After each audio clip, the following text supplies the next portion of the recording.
Alors le dernier trimestre 2022 a été quand même assez ralenti pour deux raisons. D'abord un manque d'activité chez certains clients et d'autre part on a été frappé, nous dans l'Est, assez rapidement, troisième semaine de novembre, par des intempéries. Et ces intempéries, elles nous ont plus lâché jusqu'à Noël.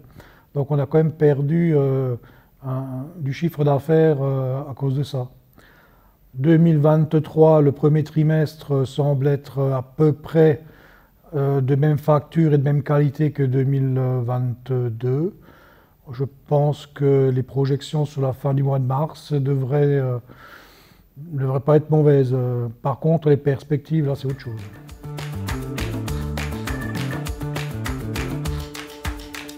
Sur les remontées de terrain qu'on a, globalement, on sait qu'on va pas trop mal travailler le premier semestre.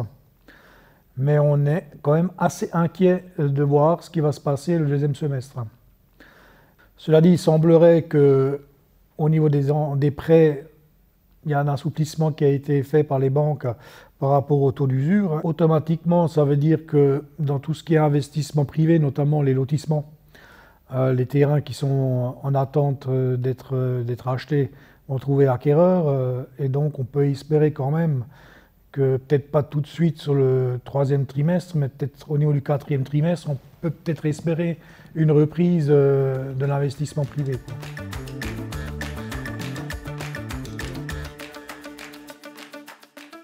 Aujourd'hui, les inquiétudes que nous on a en tant que chef d'entreprise, ils se situent sur tous les éléments où finalement on n'est pas acteur. L'augmentation de tout ce qui est matériel. On subit également cette crise sociale qui a été provoquée par la contestation de la réforme des retraites.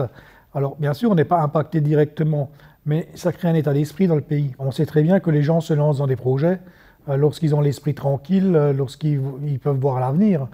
D'ailleurs, les salariés, quand on parle avec eux aujourd'hui d'avenir, on sent bien qu'il y a un blocage qui se fait à tous les niveaux, parce que les gens ne se projettent plus. On n'est pas tourné à 100%, comme il y a encore quelques années, uniquement sur le fonctionnement normal de l'entreprise. Aujourd'hui, finalement, les discussions, elles tournent plus autour du recrutement.